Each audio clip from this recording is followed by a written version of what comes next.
apply the knowledge, we call that locked knowledge. So what does this unlocking organizational learning? I would define it as a system that facilitates organizations to optimize its talent to achieve organizational goals. Yes, my friend. For the listeners here, let me ask you one question.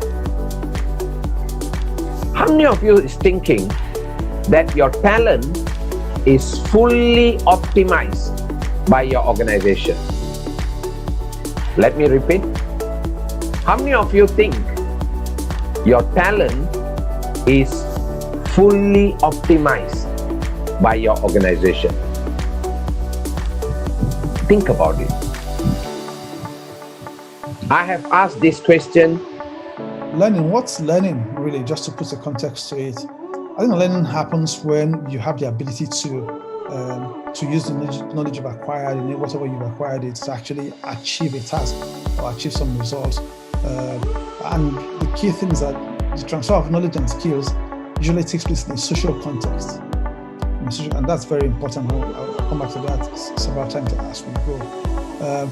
The learners must have a basic knowledge. They must be able to get support from their colleagues. Reinforcement is important. If you have to learn, the more you reinforce it, the more it stays.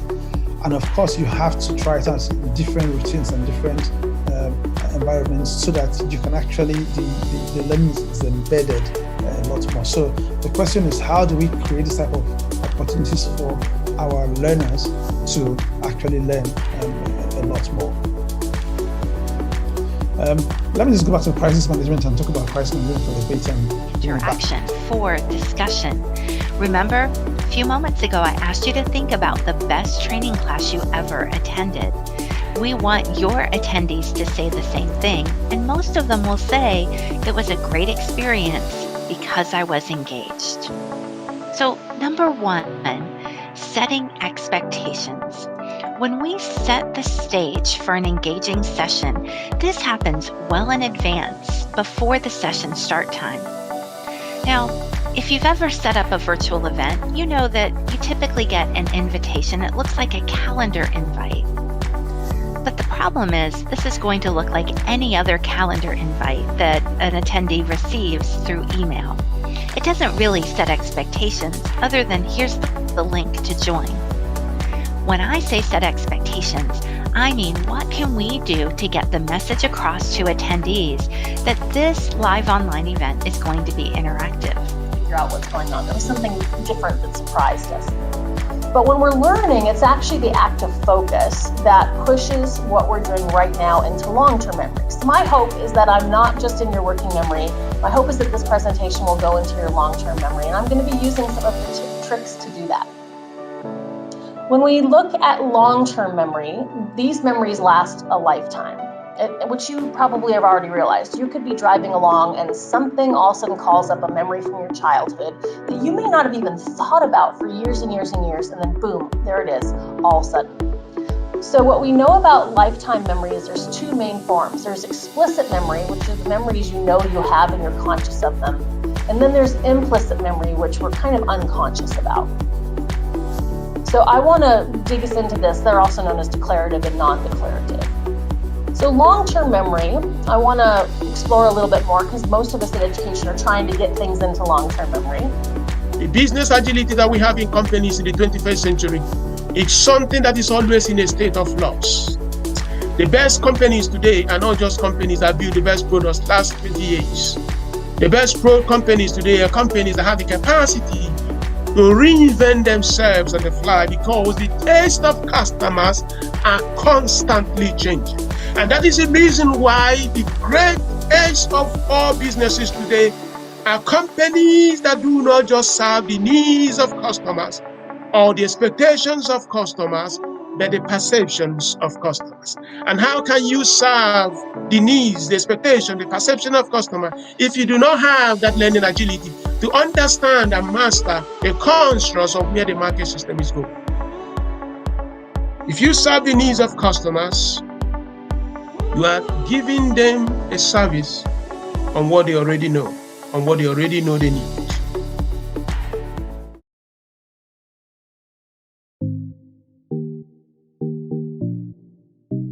Don't wait till there's a need to train. Don't wait for a crisis. Begin to think about that.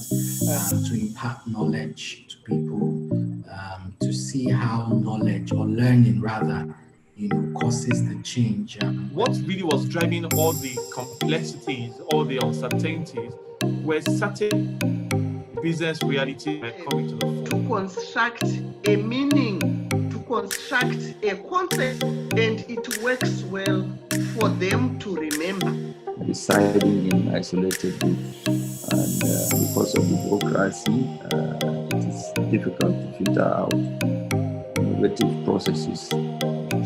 One is to create and manage diversity. Two is to turn individual into a team player. Three is to ensure quality management. Four is to enhance performance. Five is to ensure we innovate. And six is to motivate the... It's not about the manager.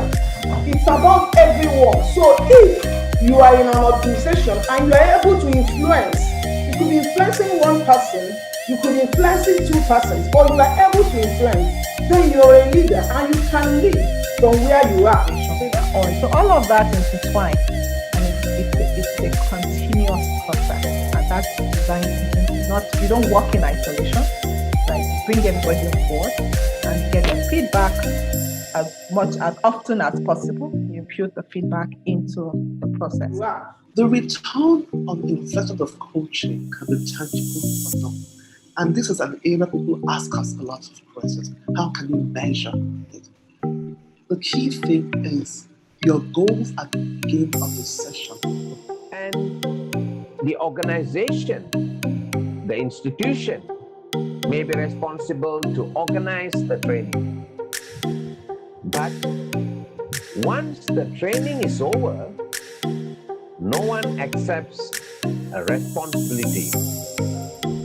Pre-COVID, it used to be classroom sessions, physical sessions, where you could also attend and see what kind of methodology they're using. So that gives you the kind of experience that your own employees or potential leaders would have during such leadership programs. So that is also a good way of checking to be sure, assessing the quality of the output of your providers. What is the purpose? Why does your company exist? Why do you need to make it? Why? And then who are your people? What are their strengths? Who can you ask to do this?